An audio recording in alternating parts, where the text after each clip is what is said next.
Very good morning to all our dear listeners and viewers. Welcome to ACFIM Talks, yet another edition. My name is Felix Kafuma, the moderator for today's ACFIM Talks. And before we get started, let me invite everyone out there to join this conversation, to be part of this conversation by subscribing and also following us through our social media channels that are going to be flashed on the screen on our YouTube account, ACFIM on our Twitter handle, and also on our Facebook account. You may need to subscribe so that you can be able to get the notifications. Yes, YouTube account is ACFIM Uganda, Facebook Live, and then also we you can follow us on our Twitter handle at ACFIM and be part of the conversation.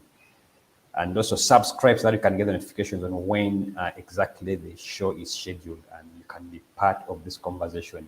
Once again, you are most welcome. And today I'll be joined by a guest who is no stranger to the political circles, and he carries both the heart of an academician, heart of a politician, heart of a businessman, and we will be discussing political ideology, all money, what informs voter decisions.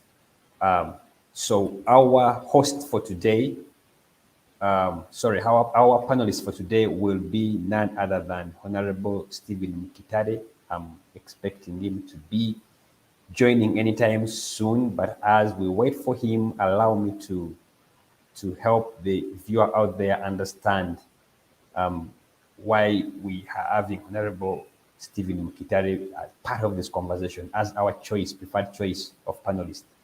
First of all, he has been in Parliament for about 15 years as an MP for Bulisa County in the 8th, 9th, and 10th Parliament. He's also an advocate for national dialogue on local content. He's an economic and political science graduate and scholar, and has served when he was at Parliament. He served in the different committees of Parliament. Many of you remember him having served on the Committee of Natural Resources, where he was too vocal. He served also on the on the Budget Committee. He served on the Defense and Internal Affairs Committee. So I think we have the right person to discuss from the perspective of his experience, but also from where he sits, how he views things. Why are we having our politics more defined by money or more defined by political ideology, and what is explaining either of the two informing voter decisions and also controlling voter consent. As we wait for our panelists, let me give a very detailed background on this subject matter. In the 2021 elections, which were concluded about 9 months back, but even before then, 2-3 months into the actual election day, what we call the campaign period, there were very interesting scenes and that we observed, and I'm sure many of you can relate that the election, the electoral process for 2021 was highly littered with elements of voter inducement that did manifest in many forms. In fact, ACFIM has documented this process and has a report that is yet to be published, but anytime soon that report will be shared to the public. The report that is titled "How the Banknote Controlled Voter Consent," mainly looking at campaign spending for 2021 elections. And in that report, it is evident and evidently documented that voter inducement formed the largest proportion of campaign costs incurred by political parties and candidates. And when we talk about voter inducement forming the largest proportion, we are referring to voter inducement constituting 56.7% of the total campaign costs that were incurred on campaigns by political candidates and political parties, which translates to about 452 billion as a campaign expenditure on voter inducement. Now, that is quite very significant money spent on luring voters to make voter decisions. When we talk about voter inducement in this case, we are referring to actions undertaken by political parties and candidates towards the electorate with the intent to lure them and entice them to vote the way they vote or to make voter decisions informed by the inducement made. So many of the electorate in Uganda until now participate in this electoral process or in this space of elections, transacting in the way that their choice of a leader for the next 5 years is highly motivated by the behavior of the leader towards addressing those needs, immediate needs of the voter. And voter inducement took form, especially for the 2021, because it was contextual was placed in the context of the COVID-19 pandemic, which had left many Ugandans vulnerable, economically vulnerable, and exposed. It took the form of cash handouts. It took the form of voter hospitality. It took the form of presupposed kind-hearted acts of candidates by providing food, drinks, and other forms of entertainment. Food took the form of donation in kinds.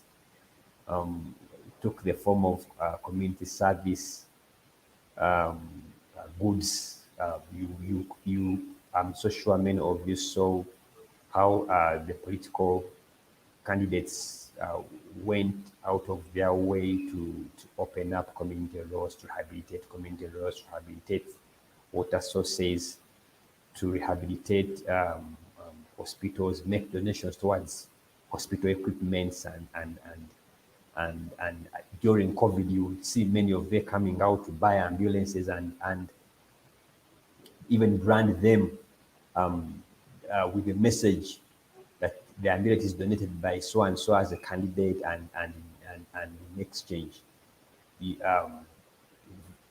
to exercise your decision of voting as informed by what you see. But also, I think you are very familiar with scenes of COVID relief items like blankets, like food supplies, household items being given to the electorate. Whereas COVID provided an opportunity, but in that opportunity, politicians exploited the vulnerability presented by the effects of COVID to Ugandans to mainly engage in voter inducement in view of luring the electorate or the constituencies to make voter decisions the way they made them.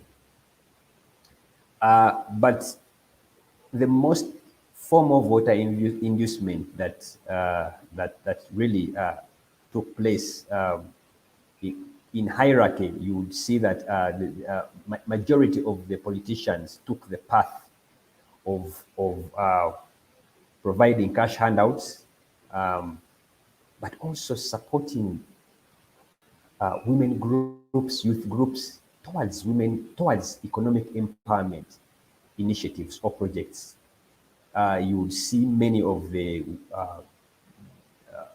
interest focused groups like women groups, like youth groups, being given startup capital, being given monies so that they can loan them out to members, being given startup items like plastic chairs, like saucepans, and being given border borders. One way or another, they've veiled as support towards the economic empowerment of those groups. But the motive behind was mainly to mobilize those groups to vote for those candidates, and that took the biggest chunk of the 450 plus billion that was spent on voter inducement. So that said, we now see a trend because what the report of ACFIM is pointing at is not something new, but we now see a shift and a trend of the manifestation of voter inducement, a bit different from the one that we saw in 2016 elections and that of 2011 elections. The one of 2021 elections, one was highly placed within the context of COVID, but also two, we see more investments into social services as opposed to 2016 and 2011. In actual sense, in 2011, the voter inducement was more towards cash handouts and donations. In 2016, it did now take a turn and more into the direction of groups, youth groups, women groups, border groups, teacher groups. I mean, all those different professions and entities and groups and interest groups were targeted, coming together and being given startup.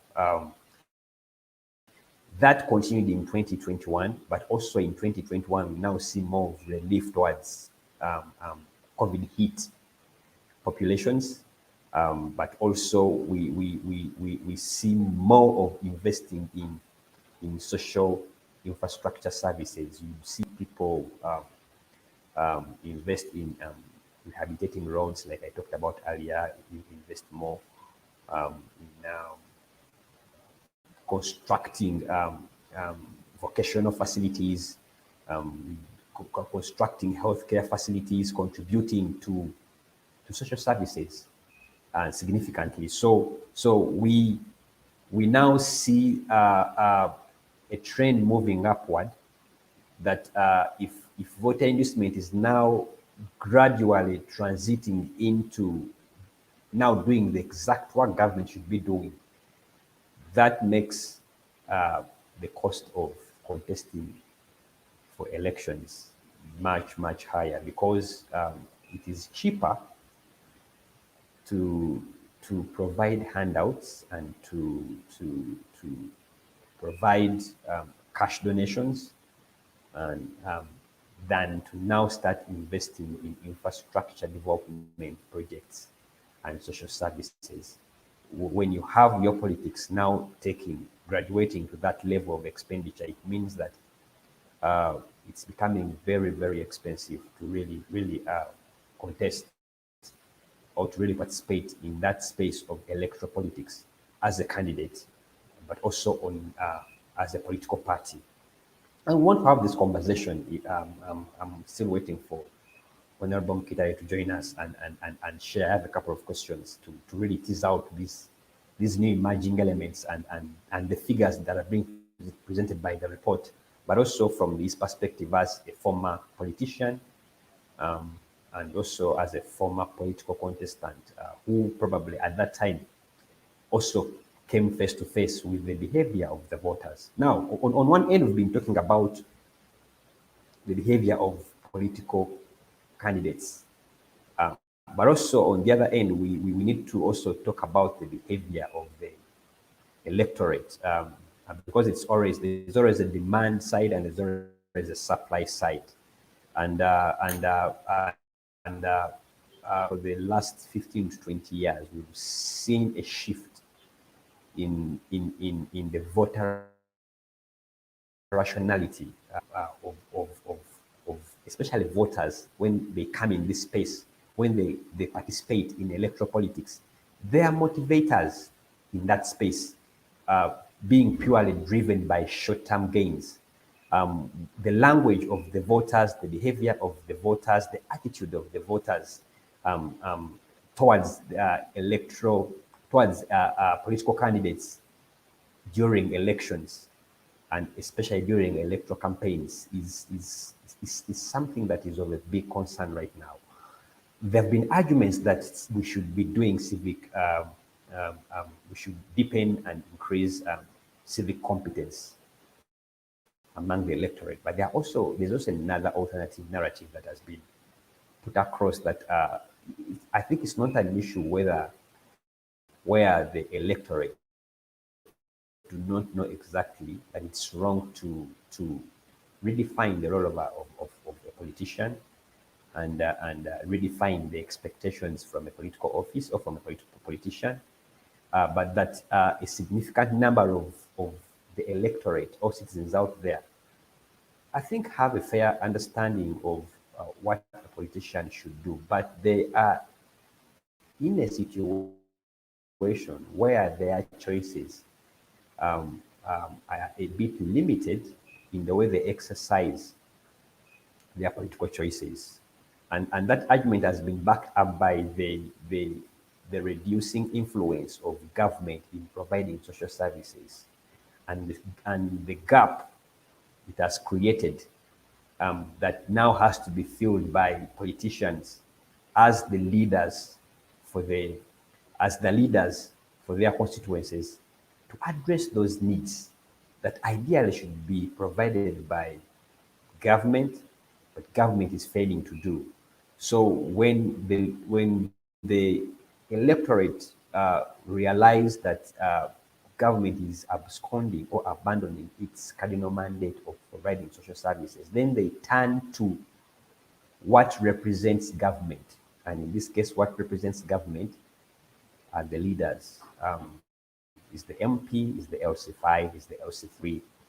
That is the face of government. And when they now come and interface with the face of government in form of the leaders, the political leaders, and the leaders are now forced to fill the gap, fill the void that has been left behind by government. But in doing that, the leaders also take advantage of the gap and instead of performing that role as a stopgap measure, they perform that role as political capital.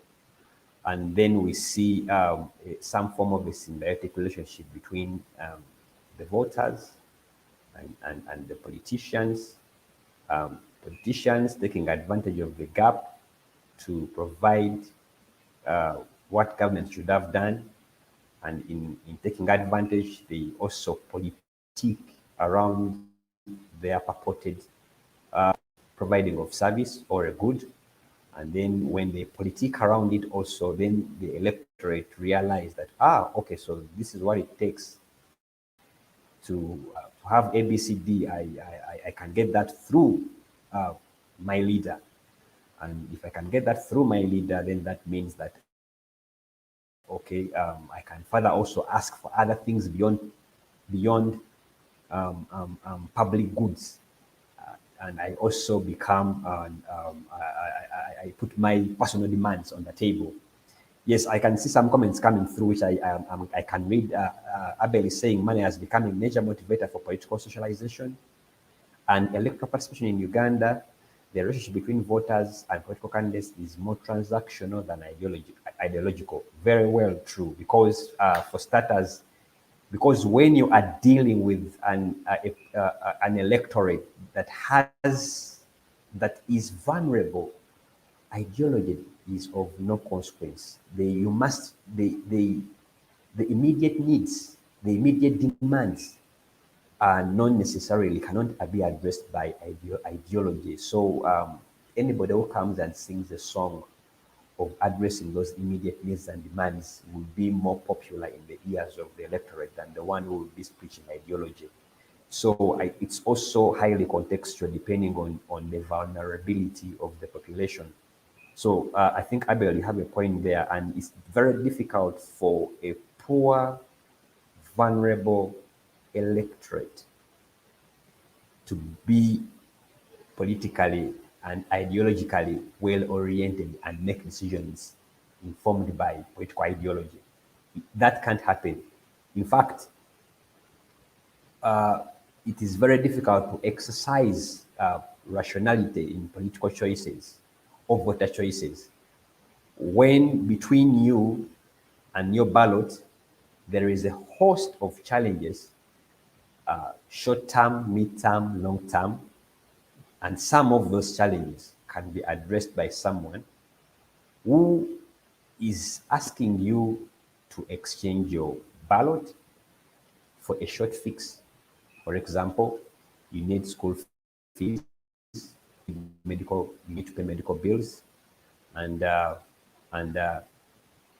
as I'm a candidate, and I come offering the solution to those short-term problems you're facing, I'll be more obliged to relate with you because you are helping me address the short-term problem. I cannot listen to an ideological politician who is not necessarily addressing my immediate needs. So the level at which our communities, our societies are in terms of growth, in terms of economic empowerment, in terms of emancipation, in terms of civic competence, all those are issues that work against presenting or placing or giving ideology, politics of ideology, a place to flourish in our electoral politics. And these conversations are the question of why are we having electoral processes that are transactional in nature, but why is it that money is informing voter choice? Why is it that money is controlling voter consent?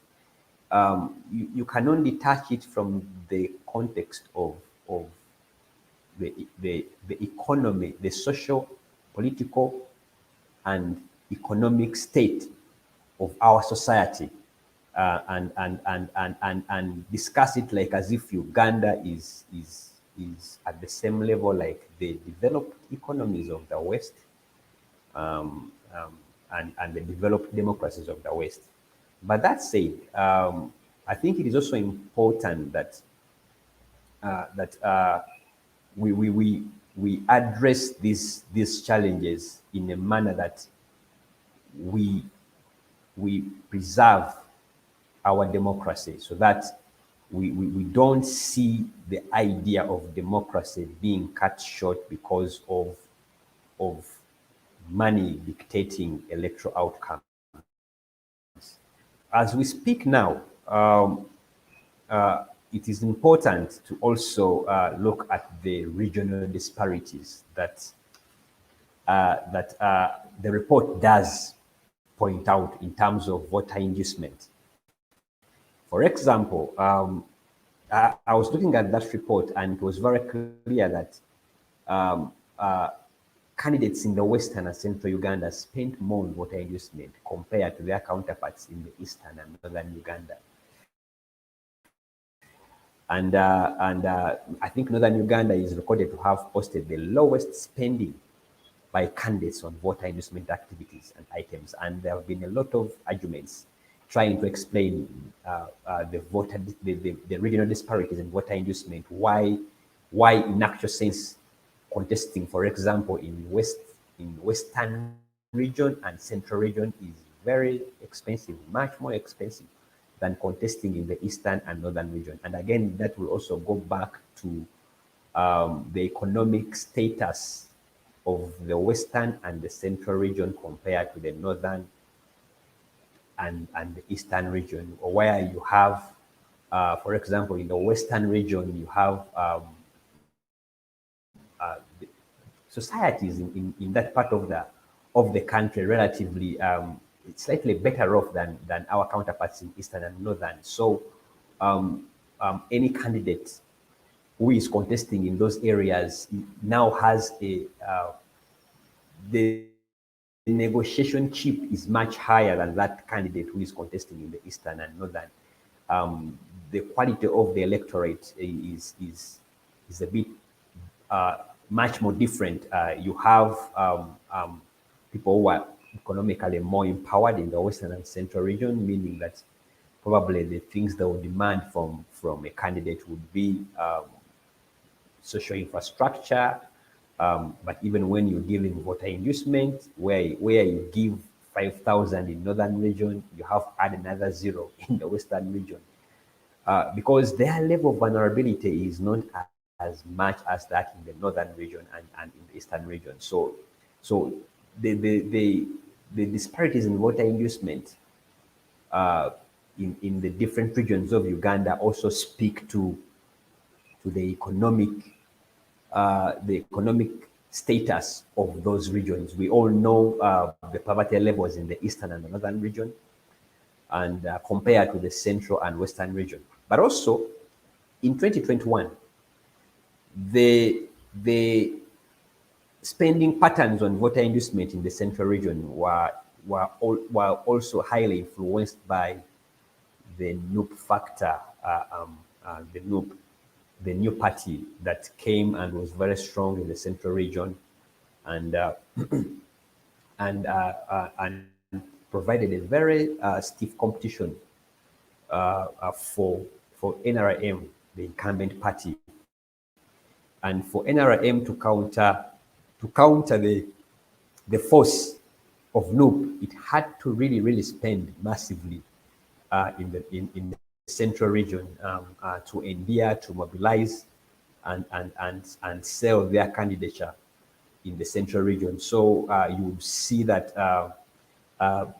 there's a way NUP and its performance in the Central region triggered higher spending as a result of NRM trying to win in that region of especially the region of Uganda. So the regional disparities are something also the report does bring out when it comes to voter inducement. I'm still waiting for Honorable Mukitale to join us, because I think it's important that we pick his mind on, for example, understanding how did we get where we are? How did we as a country get to a point where money is a very significant factor in determining electoral outcomes? And when you talk about voter inducement, you're talking about money. You use money to induce voters. You use money to buy gifts, to provide social services, to give donations, to directly give money to voters. You use money. So how did we get here? And why are we having money more significant in determining electoral outcomes as opposed to political ideology? It's those conversations. I would love to have those conversations with a tried and tested politician who has been there before, and at what level when did we have voters redefine the function of a political office to mean providing social services, addressing personal needs, providing income? How did the electorate get to a point of saying, no, we don't need legislation, we don't need representation, we don't need oversight? Yes, you can do all those things, but the language we understand is address our personal needs, give us startup capital, and then okay, I've been joined by Eddie Kainda. Eddie Kainda is an economist and is one of the researchers behind that report that I've been referring to, how the bank not control voter consent, probably is also a better place to give us the understanding of some of these figures that we come across that clearly highlight voter inducement as one of the biggest campaign expenditures politicians, political candidates, and political parties incurred. Edikaina, you're most welcome. Thank you, Felix, for hosting me, and I'm happy to be in this space contributing in this discussion. Great. Since you've joined, first of all, I've been giving, laying a case, giving a background, linking voter inducement to the report you authored or co-authored, and also providing the figures in there that you will help us put flesh on, but help us understand how different is voter inducement in 2021 elections from that of 2016 elections? Because also in 2016 you were part of the team that tracked campaign spending and contributed to that report of ACFIM. How different? Do we see similarities? Do we see change in context? Do we see change in trends? Help us understand here the differences. Thank you, Felix. You're aware that we've been tracking monies in campaigns since 2016, and the 2016 reporting gave us a benchmark based on which we progressed to track financing in campaigns and elections in 2021. You shall realize that the characteristics of spending between the 2016 and 2021 do not significantly differ. What makes it different or similar is that in 2021, it was massive. It was massive for two reasons. One, everybody was thinking, including the politicians, thought that 2016 was the last time would see the party in power kind of accepting that this should be our last term, and probably we should spend money to have our last term done, and 2026 we should see some other person or persons coming into leadership in this country. But somewhere during that time, I think events turned, and they thought that they still needed to be present in Uganda's political journey. And having exhausted all the avenues they had in 2016, the only option was that we must use money as much as we can to ensure that we should retain presidency, parliamentary seats, local government seats at LC5, and councillors at that level to the maximum. And 2021, we see a massive powering of money into Uganda's electoral politics. And the monies that were tracked and recorded and posted are creating a precedence in Uganda's history that 2021 was the most commercial election Uganda has ever had in history. Yeah. Talking about that, we understand that the 2021 elections were conducted within the context of COVID. How significant was the context of COVID on pushing those numbers up in terms of spending and in terms of spending on voter inducement? Yeah, thank you, Felix. You shall notice that Uganda is still a struggling country in terms of politics and economy.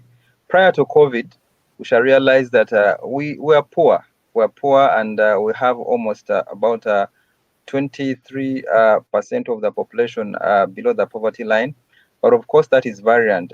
And in some areas like a northern region, like eastern region, poverty goes up to high as 40% on average.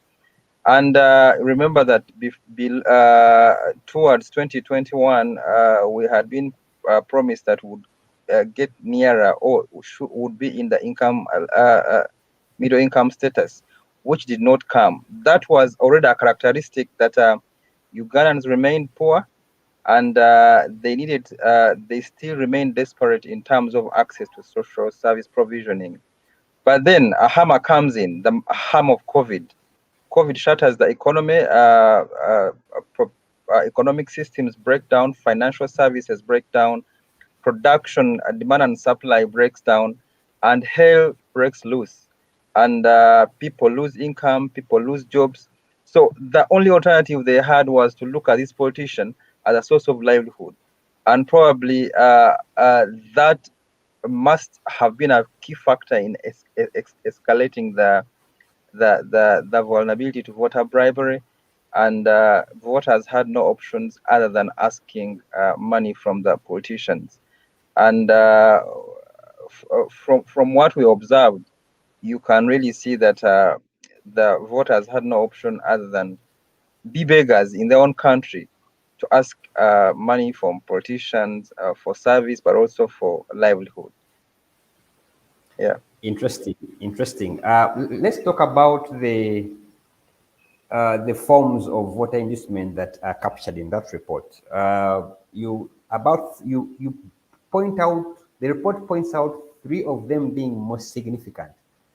The first one, I think the most prevalent form of voter inducement manifested in form of economic empowerment to groups of youth, women, and others through extension of great facilities to village saving associations, including donations of motorcycles to youth groups and microfinance for market vendors. Then it was followed by the provision of COVID relief, and then lastly, the voter facilitation. But let's look at the first one especially.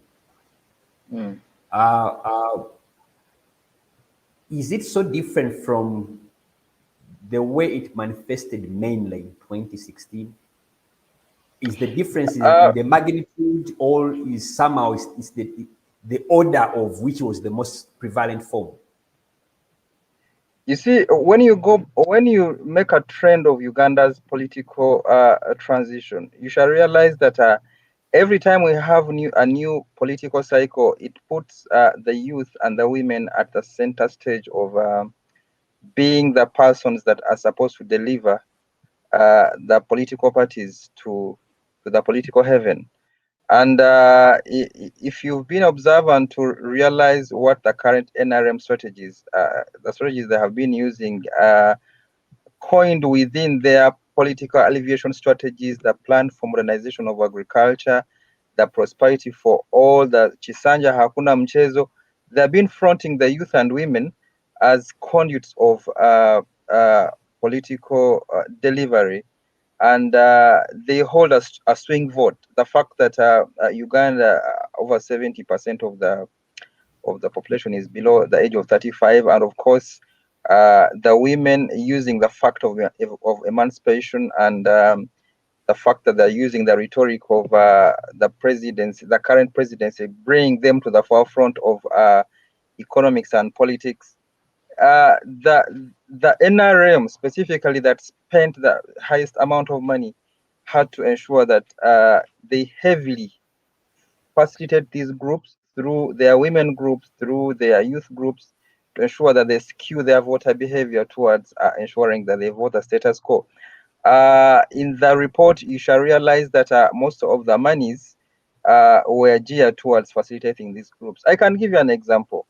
In the western Uganda, in the places where we monitored, Shema, Abushenyi, you would find a district having over 600 youth groups or 700 youth groups, and each of these is being given between 1 million and 2 million shillings. You know, in one of the constituencies we monitored, a candidate had spent over 2 billion shillings facilitating these kind of groups. But the logic is, these are groups that are mobile. These are groups that are vocal. These are the groups that can make the political noise, and any reasonable political candidate would have no option other than facilitating these kind of groups. And again, the COVID-19 pandemic comes in. Remember, this is when the government is coming up with an economic stimulus package, but also the candidates are borrowing monies from banks to specifically ensure that they skew voters, especially women and youth, to their sides. So, going back to your question, we do not see significant differences in 2016 and 2021. The only difference we can see is the scale of spending is increasing. And when you use the example of Kampala, for example, and other urban cities, there were deliberate efforts by the by NRM, the incumbent party, political party, including the incumbent MPs and the incumbent candidate of NRM, to ensure that they had special vehicles in terms of in terms of musicians, in terms of actors. You saw the political advisors, the full figures of this world,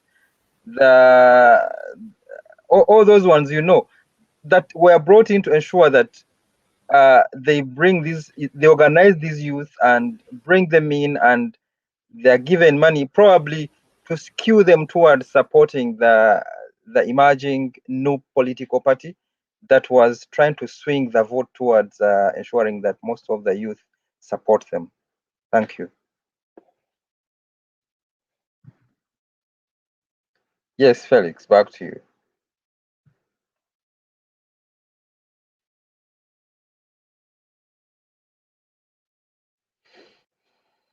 Discuss something very interesting. Let's go for a short minute, and then when we come back, we need to understand. Abel had a question there about whether if they am I losing you? Whether it's the politicians who are politically, ideologically bankrupt, or there's another. I can hear you. I'm saying let's go for a short break. But when we come back, we shall now try to bring in the element of political ideology versus voter inducement. Let's break for a minute.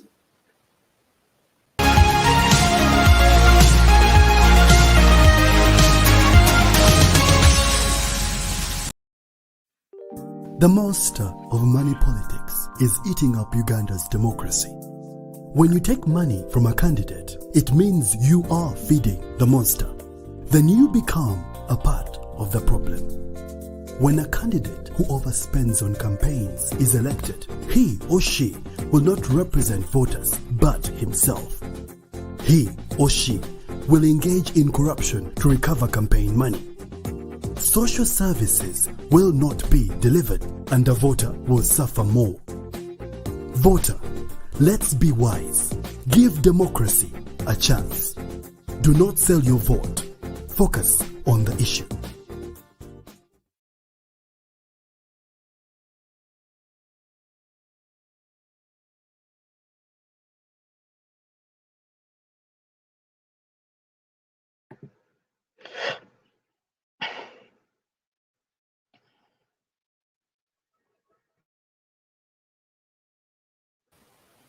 Welcome back from the short break.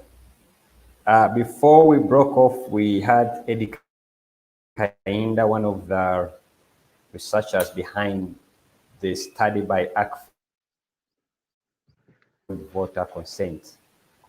And we are looking at political ideology, all money, what informs voter decision. And I hope I can have Eddie back in the show. I seem to have lost him briefly there, but he was explaining, yeah, Eddie's back. He was explaining that the trends have not that changed, but it's the magnitude of the spending. But now let's look at this issue of ideology.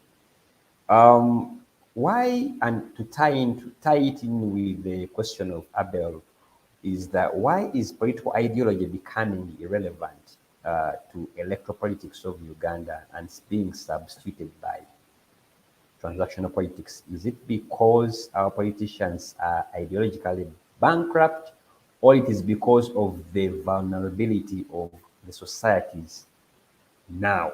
What explains that scenario?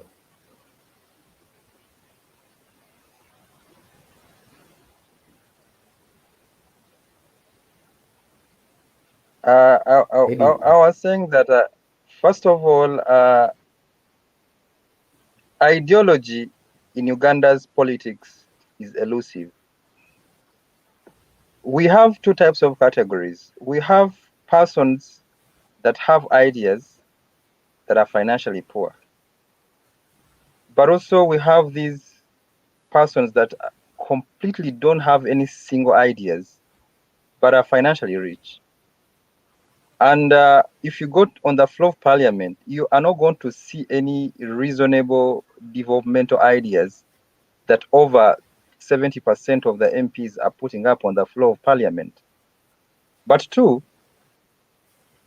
political parties world over in emerging democracies and developed democracies have political ideologies.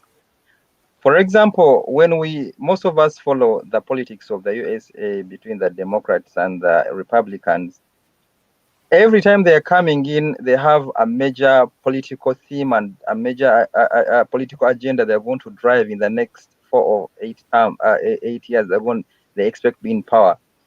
But in the Ugandan context, ideology has lost meaning for two reasons. One, that the present political force that we do have has kind of failed on its core mandate to ensure that we deliver the basic social services to the economy. Two, to ensure that we can subdue corruption. Three, to ensure that persons can have confidence, the citizenry can have confidence in the system that governs them. You heard the president mentioning yesterday that his own party that he's leading as a chairperson has structural weaknesses. Now, when you have a system that has structural weaknesses, it means that the persons that are subscribing to that system do not seem to have an ideology. That is one. Two, NRM, because of the weak systems and the corruption it has had, it has made ideology relevant to the fact that most of the persons that subscribe to that system are also engaged in ensuring that katuliemu chetuliamu, because they think the system is not sustainable and they're building it around money. Now, when you build a system based on money, it means that you cannot have any ideas that back up the actions that you are using to derive development out of the system towards the citizenry that are voting you in power. Secondly, when you have a citizenry that has been kept poor, the only option that kind of citizen can have is to use you as a conduit to satisfy their short-term and their long-term livelihood needs in terms of daily feeding, in terms of healthcare delivery, in terms of education, in terms of all social and emotional needs a household will need. Such kind of a household or such kind of electorate or citizenry cannot allow you develop, present ideas on the floor of parliament other than looking for the monies that are going to satisfy their basic emotional needs and livelihood needs on a daily basis. Therefore, the candidate shall be predisposed to ensure that I have to look for avenues of looking for money that can bribe, that can buy these voters to ensure that they can give me what I need. I can't use my political card to get whatever I want to get. Whether I achieve at a national level or not is none of my concern. What I'm trying to deliver to you is that ideology is elusive and we cannot see ideas on the floor of parliament, on the floor of the presidency, in political parties, unless we solve the problem of a disparate electorate like we see in Uganda today. Yes, back to you, Wow, Felix. interesting. Indeed, you cannot ask a hungry person to determine his or her fate for the next 5 years when between him and the next meal is an opportunity to be induced to vote a way he should or she should vote. Let's look at the issue of the implication of all this to our electoral democracy, because you ably explained ideology is an elusive issue. We, given the nature of the vulnerability of our society or population, you can't talk about ideology. You've also talked about how political parties have their own challenges to really have a central theme or an ideology that against which they rally and run their agenda and popularize their candidature. So what does this mean when you expect ideology to be formed within political party structures? So when you don't have ideology, what does this mean to electoral democracy in Uganda? You see, Felix, if we're talking about the growth of electoral democracy in Uganda, again, it goes back to the intentions of the key political actors that we do have in this country. When you look at NRM, for the last 35 years, they have been in power. What efforts have they made to ensure that they can transit and the current older leaders or the senior leaders take backstage and let the emerging young tax come into the political leadership steps? In NRM is emerging NRM is doing, for me, from a personal perspective, if the president himself, the current president, do you think he's blind to the fact that there could be other persons that can have better ideas than he has to take this country to another level? That is one. Two, don't you think we have emerging young boys and girls that that can take off, that can take on leadership, that have been grown organically? The likes of this lady from Kitugum, the minister, the likes of Ibra Chitata of Luengo, the likes of, those young girls and boys that have grown through the system. We expect to see much of those coming through the system, and that's when we can have a political party or a political system that is organically growing and representing the views of the people. I can give you an example of my chairman, not because he's coming from my district. He's NRM, but he's accommodative to NUP, he's accommodative to DP, he's accommodative to all political parties. You find him speaking to Bobby Wine, speaking to Olanya, speaking to Norbert Mao, speaking to all, because he has realized that politics must be inclusive. But we have had a political system that is based on selfishness, and I can give an example of the new emerging force of patriotic something led by Chiza Besigye. Now, when Chiza Besigye is bringing up this, guess who he brings on board? Ken Luchams, this former MP of Machindi, Mabike. I mean, can't we have better persons? That shows you that they are deliberately not doing what is sufficiently enough to bring on young tax, but to motivate their own selfish interest to deliver our country to doom.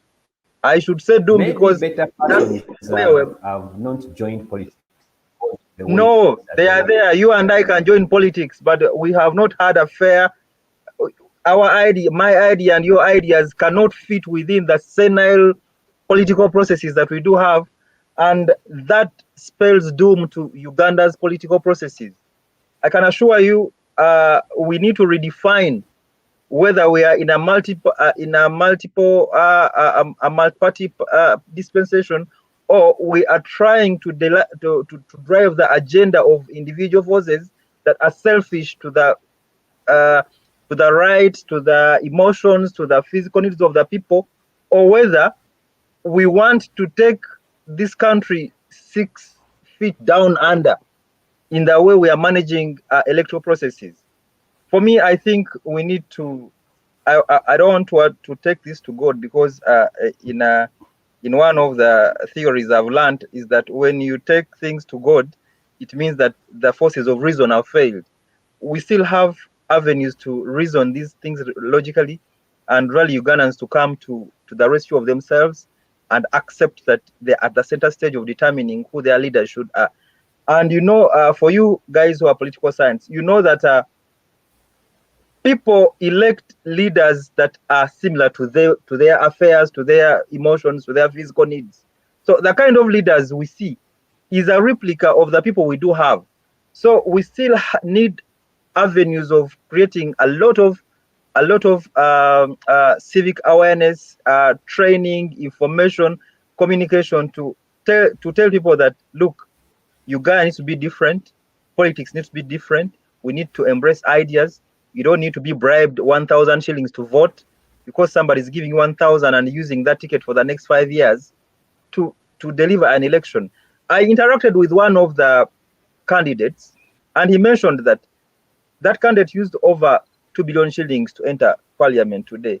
And his objective of investing all that was that I need that passport, that diplomatic passport that I can use to do business world over, and I can therefore spend whatever I want to spend to ensure that I enter parliament. Now, such kind of person, and I see him every day, he's not even bothered whether people voted him or not. The moment he got voted, he disappeared, despite the money that had done what? Now, Felix, we cannot have such kind of politics. Therefore, to answer your question, Uganda's political agenda seems to be heading south, whereas the holders are thinking it's heading north.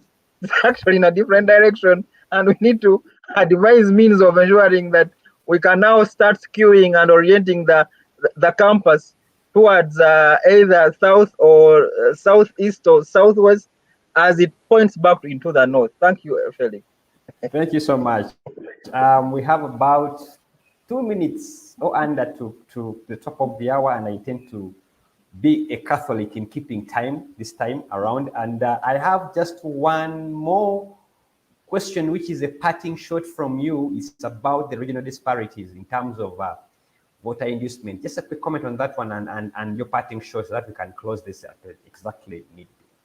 When we're conducting the study, we realized two things. There are significant disparities in voter bribery and voter inducement. Of course, first of all, the average amount of money you need to hammer a vote in the central and in the western is comparatively higher. It ranges between 1.5 billion shillings to about 3 billion shillings, because the highest constituency we monitored had a candidate spending up to about 3 billion shillings to hammer that vote. But also in the northern, you shall find that it ranges between 500 to about 900, 800 million shillings to hammer a vote in eastern Uganda and northern Uganda. What does that mean? That the needs of the population in these different sectors, the human development indices and the needs are higher. The demand for education, the demand for income, the demand for health services. Whereas, for example, in the eastern, in the western, people were clamoring for common social services, e.g., a road, a health facility. In central Uganda, it was more of engaging the youth and women into poverty alleviation in terms of income schemes and poverty alleviation funds. But again, in eastern and northern Uganda, it was totally different. You are looking at personal development initiatives or demand initiatives in terms of livelihood, in terms of food, in terms of medical care at individual level. So again, this points us to the levels of development these persons do have. That whereas for example, today, Gulu has over, Acholi and Karamoja sub-region combined, and West Nile, the prevalence of poverty is over 40%. whereas in Thousand Central and then Western Uganda is slightly below or above between 18 to about 30%.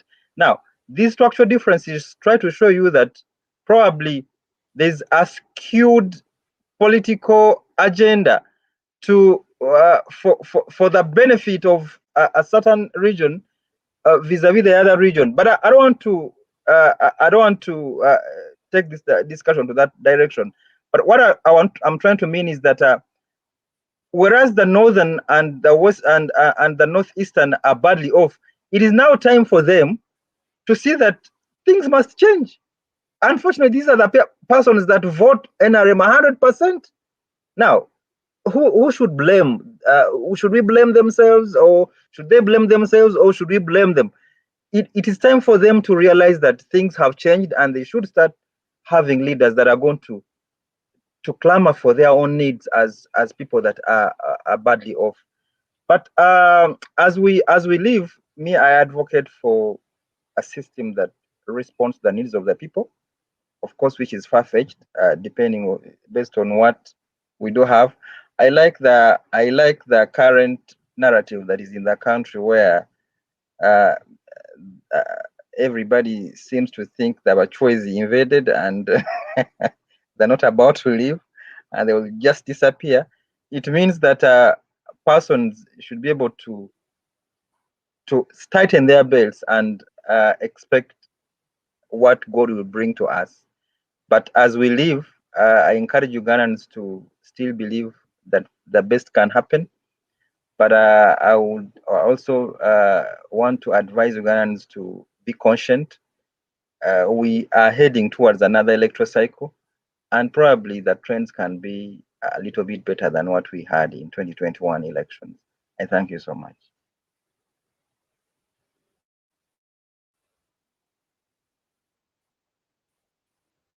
Okay. That was Eddie Kainda. He's an economist and he's a researcher. He has significantly contributed to the study we've been referring to of a study of ACFIM, the costs that looked at the costs of incurred by political parties and candidates in the campaign period of 2021. And let's look forward to that report, how the bank not controlled voter consent. Thank you, Eddie, for being part of the discussion. My name is Felix Kafuma, who was moderating this show. Unfortunately, we couldn't have Stephen Mukitale. Probably next time we'll be able to bring him here and share his experiences from his perspective. From me to you and the entire team, have a great weekend. Bye-bye. Bye-bye.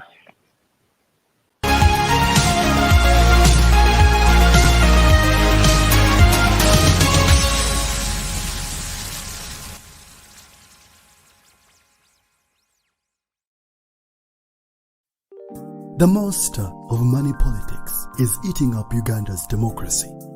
When you take money from a candidate, it means you are feeding the monster. Then you become a part of the problem. When a candidate who overspends on campaigns is elected, he or she will not represent voters but himself. He or she will engage in corruption to recover campaign money. Social services will not be delivered and the voter will suffer more. Voter, let's be wise. Give democracy a chance. Do not sell your vote. Focus on the issue.